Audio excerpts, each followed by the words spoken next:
बचपन में 30 गज का, जवानी में 4 गज का, बुढ़ापे में 60 गज का और मरने के बाद अंत नहीं। राजा बोला, सुनो राजकुमारी, किसी भी वस्तु या इंसान की परछाई ही एकमात्र ऐसी चीज है जो दिन में 30 गज की, दोपहर में 4 गज की, शाम के समय 60 गज की और रात में अनंत हो जाती है। राजकुमारी बोली, आप ठीक कह रहे हैं राजन। अब मेरे 5वें सवाल का जवाब दो। वह क्या है जो हमेशा बदलता रहता है पर कभी नहीं बदलता? राजा वीरसेन बोला, राजकुमारी, वह है परिवर्तन का नियम। संसार में सब कुछ बदलता रहता है, लेकिन यह सत्य कभी नहीं बदलता कि परिवर्तन ही संसार का नियम है। जो इसे समझ लेता है वह जीवन के उतार चढ़ाव में शांति पाता है। राजा वीरसेन के जवाबों से अब तक पूरी तरह संतुष्ट राजकुमारी सत्यभामा कहती है, बहुत खूब राजन, अब मेरे 6ठे प्रश्न का जवाब दीजिए। अगर हर चीज पहले से तय है, यानी हमारा भाग्य, तो फिर कर्म करने की क्या जरूरत है? 6ठे सवाल का जवाब देते हुए राजा वीरसेन बोला, भाग्य और कर्म दोनों साथ साथ चलते हैं। भाग्य हमारे पूर्व जन्म के कर्मों का फल है,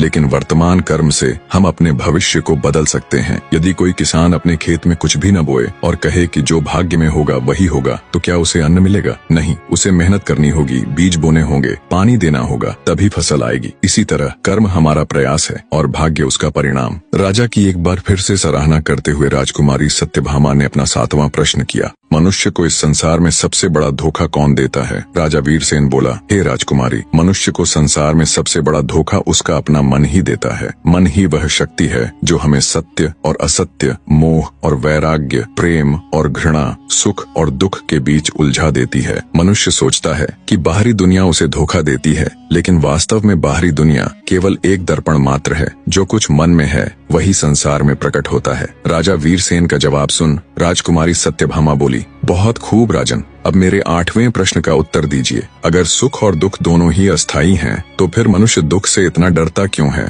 और सुख को पकड़कर रखना क्यों चाहता है? राजा वीरसेन कहता है, हे राजकुमारी, क्योंकि मनुष्य अज्ञानता के कारण यह भूल जाता है कि संसार में कुछ भी स्थायी नहीं है। ये संसार परिवर्तनशील है। सुख और दुख दिन और रात की तरह एक दूसरे के पूरक हैं, लेकिन मनुष्य सुख को पकड़कर रखना चाहता है और दुख से बचना चाहता है, क्योंकि जब मनुष्य सुखी होता है तो उसे लगता है कि संसार पर उसी का नियंत्रण है। वह मान लेता है कि उसका भाग्य अच्छा है और जैसा वो चाहता है सब कुछ वैसा ही हो रहा है और हमेशा सब कुछ वैसा ही रहेगा। लेकिन ये उसका सबसे बड़ा भ्रम है। इसी प्रकार जब दुख आता है तो मनुष्य अपने पर नियंत्रण खो देता है। उसे लगता है कि सब कुछ बर्बाद हो रहा है, जबकि वास्तविकता यह है कि दुख भी उतना ही अस्थायी है जितना सुख। राजकुमारी सत्यभामा 9वां सवाल पूछती है, हे राजन, क्या यह संसार हकीकत है या केवल एक भ्रम है? राजा वीरसेन बोला, सुनो राजकुमारी, ये संसार अस्थायी है, इसलिए इसे पूर्ण रूप से वास्तविक नहीं कहा जा सकता। जो चीज स्थायी नहीं होती